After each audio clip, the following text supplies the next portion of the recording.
Please, everybody stand up.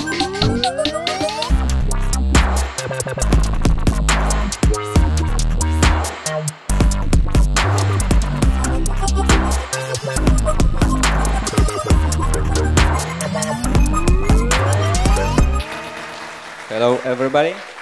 Before I begin, I have to say that I absolutely love Heroku. Since we moved to Heroku, we saved literally tens of hours every month on IT that we don't have to do. So, back to my talk. A little bit of background.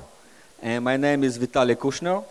I started programming in mid-school, somewhere around middle of 80s.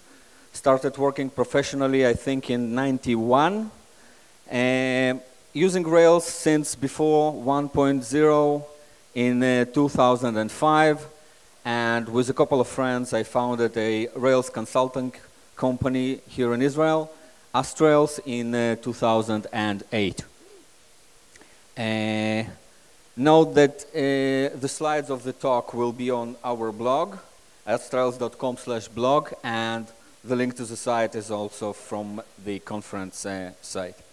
So today I am going to talk about performance, and I mean performance in a very broad, non-quite technical sense, as in you have a performance problem if your site is slow for whatever reason.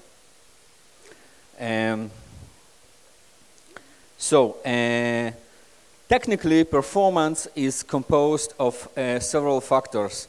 We have row speed, which is defined by how fast you can process a single request. You have throughput, which is how many requests can you process per second.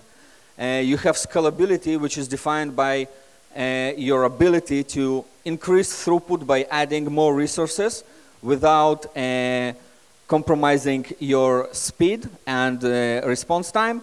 But the most important part is end user performance, which is how fast your application feels actually to the end user. Performance is a very broad topic, and we could dive into small technical details of how to use and configure profiler to find hotspots in your application. But we only have 25 minutes, so I'm going to talk about performance from a little bit different angle, and that is when to optimize performance, and more importantly, when not to optimize it. I think it's a very important question because we developers like to optimize things. I think one of the defining qualities of programmer's brain is this desire to optimize everything around. On the other hand, entrepreneurs and business people also over-obsessed about performance with questions like, hey, what are we going to do if we get 1 million users? You know what? I'll tell you what you're going to do. You're going to buy expensive champagne and celebrate because you actually did it. Congratulations.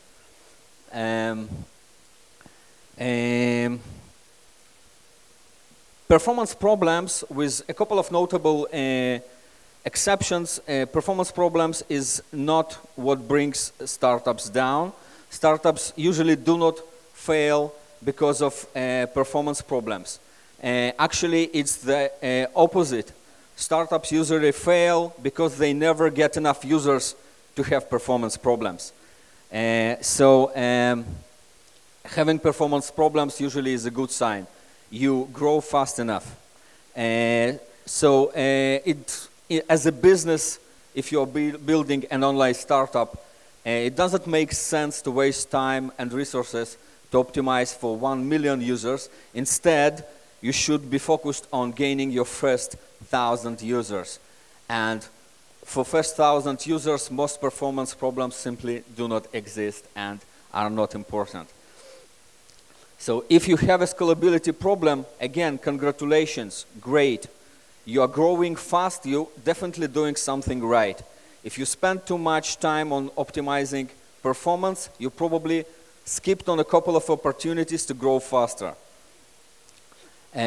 So when we discuss performance with our clients, we usually advise on getting the application as fast as possible to the real users and deal with performance problems later when and if we will ever gonna have them. And it doesn't mean that you don't need to think at all about performance and scalability. What we usually say is that you need a scalability plan, which means you need to understand the limits of your current implementation, and you need to know what is going to be your next step when you hit those limits. For example, at the beginning, it might make sense to use a background delay job as your background processing library, but if you grow enough, you will most probably have to switch to a better solution like Rescue and others. But again, at the beginning, it will save time to just go with the simplest option and deal with problems later if and when you have them. So, does performance really matters at all? Like, at all? Because from what I was saying, you don't need performance. This is not correct. Performance is really important. For example, Google had a very famous experiment when they tried to increase the number of search results that then they return. The logic was that if we return more results, users will have more links to look at and they will click more. The result was quite the opposite. Users clicked less. When they tried to analyze the reasons behind it, they found out it was because longer search results page was taking a little bit longer to generate, and this was reducing the click-through rate. So they tried to introduce artificial delays into some search results, and with delays as small as 1/10 of a second, they could be able, they were able to measure a drop in clicks of the users because page just took a little bit longer to load. With half a second added delay, it was more than 1% of users that didn't click. How much is this 1%? If you are a Google, it means a lot, and you're probably ready to spend millions to improve just 1%. But if you're a small startup building your minimal viable product, this 1% or even 10% usually doesn't matter. You don't even have your first user.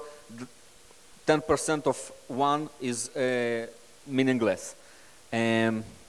So why not optimize anyway? Because someone can say, okay, 1% is not much, but it's still 1%, I want it, or 10% or 20%, doesn't matter. And the answer is that when you're optimizing performance, you are not doing something else. And this something else at the beginning of the life of your web startup is usually much, much more important. It's stuff like actually deciding what your product will be, defining the feature set, improving UI and user flows, responding to customer feedback, doing marketing activities, business development, etc. And those things usually come from the same budget and same time constraints as other activities. Before we talk a little bit about actual performance problems and how you solve them, one important thing is that you cannot improve something that you do not measure. And so if you want to improve performance or have any performance-related activity, you have to measure how do you perform right now. There are a couple of tools that can help with this. First, and one of the most important parts of performance optimization is front-end performance. And we have tools from Google and Yahoo. Yahoo has YSlow and Google has PageSpeed. Those are browser plugins that will analyze front-end performance, how much time it takes to load your assets from the first byte until the full page is loaded, etc. Also, you have a database level plugins like New Relic that will that are much more comprehensive solutions.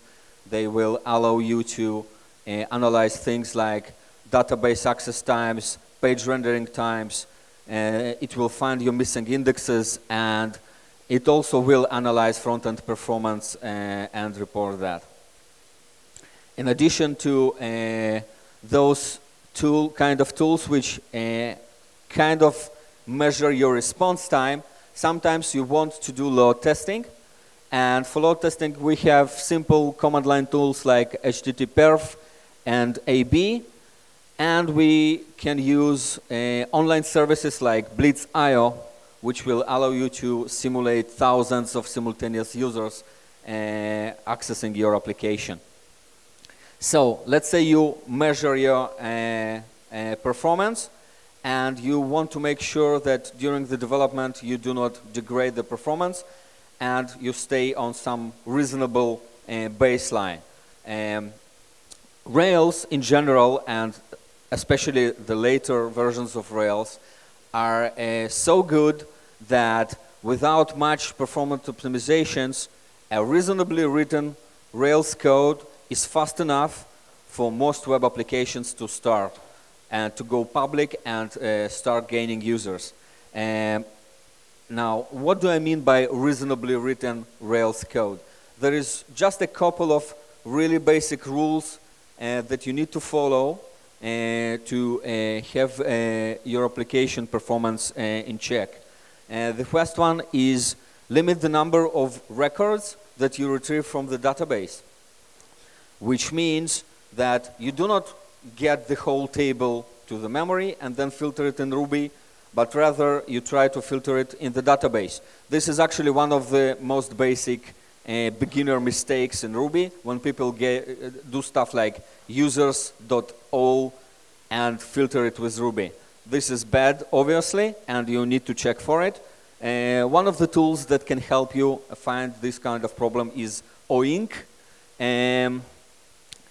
After you add it to your application, it will report number of instantiated active record objects after each request.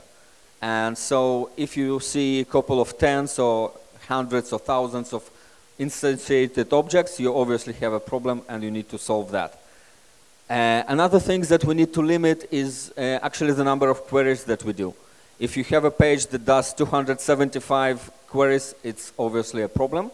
One of the common causes of lots of database queries is what is called 1+n queries problem, and it usually happens when you have a list of things, like list of users, and you try to access individual associations on every record, and you want to access them individually, like displayed in a user avatar, which is stored in a separate record, and you have 20 users which you read with one record, and then you have 20 records, 20 queries, each one bringing one avatar.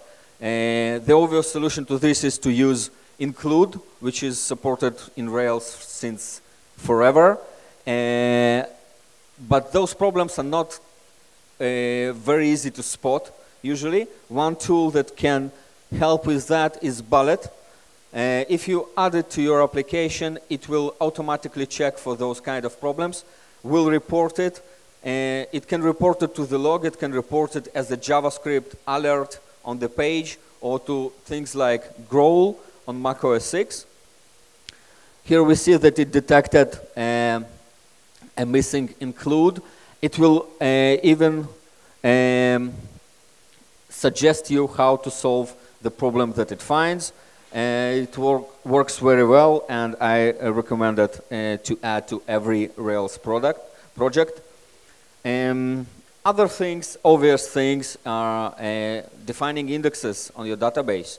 Now, with this, you might not hurry too much, because when you have 200 users and 5,000 records in the database, it really doesn't matter whether you have indexes or not. And if you define your indexes later, you will be able to define better indexes. For example, if you want to display a list of active posts of a user sorted by recency, you usually need to define an index on user ID, published at, and created at descending. You not always know that when you define users table, so you might want to wait a little bit until you know your exact usage pattern and define the index.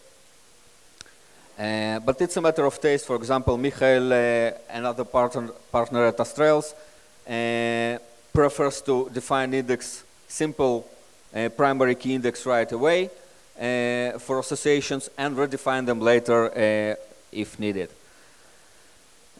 One tool that can help with bad SQL queries, missing indexes and stuff like that is Query Reviewer. After you add it to your project, it will inject a simple widget into all your HTML pages. And by using this widget, you will be able to examine your queries, see explain output of the query, missing indexes, stuff like that. Unfortunately, it only works for MySQL, but there are other tools as well.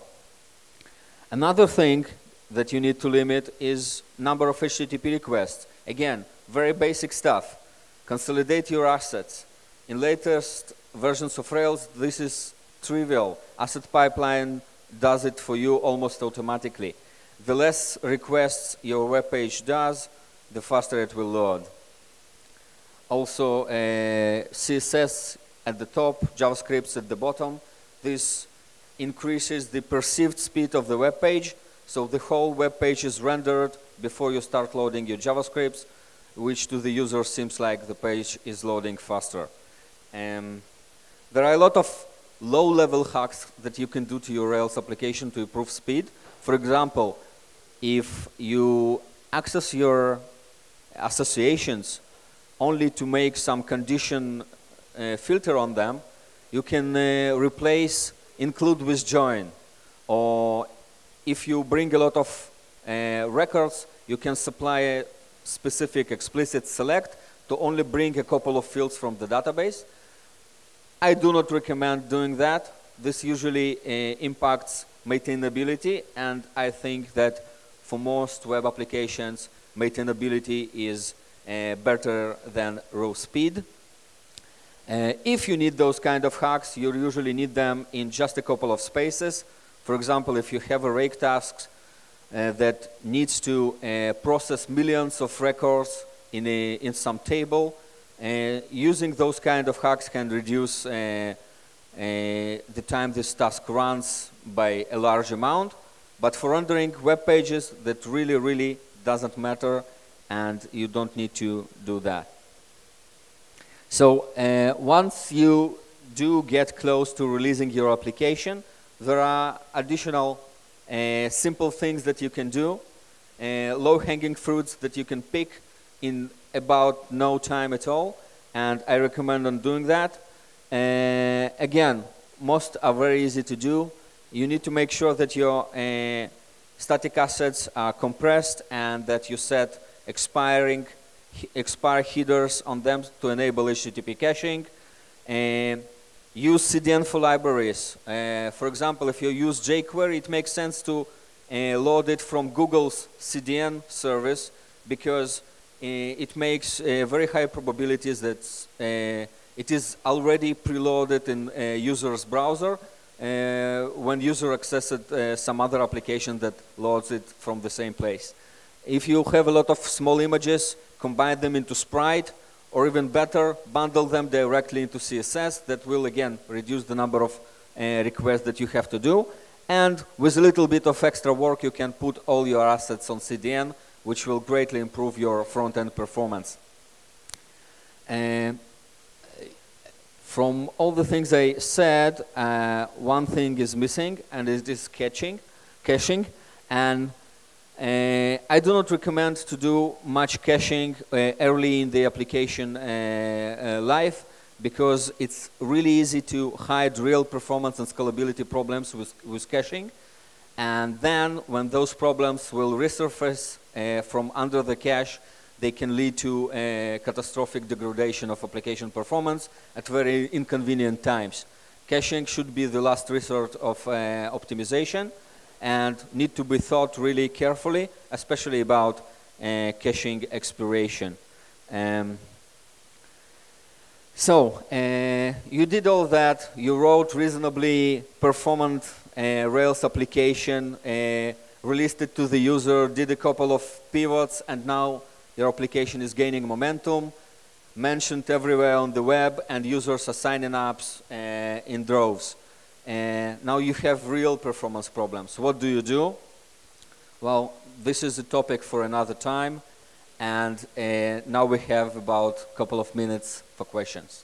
Thank you very much. All right, we got 2 minutes for questions. Anybody? You said about stuff about optimization. I just wanted to ask a bigger question. What do you use? MySQL or SQL Server, Oracle? Postgres. It's awesome. Sometimes it makes sense to use no SQL stores as well, but it really depends on application. Any other questions? Have you seen TurboLinks, and what do you think of it?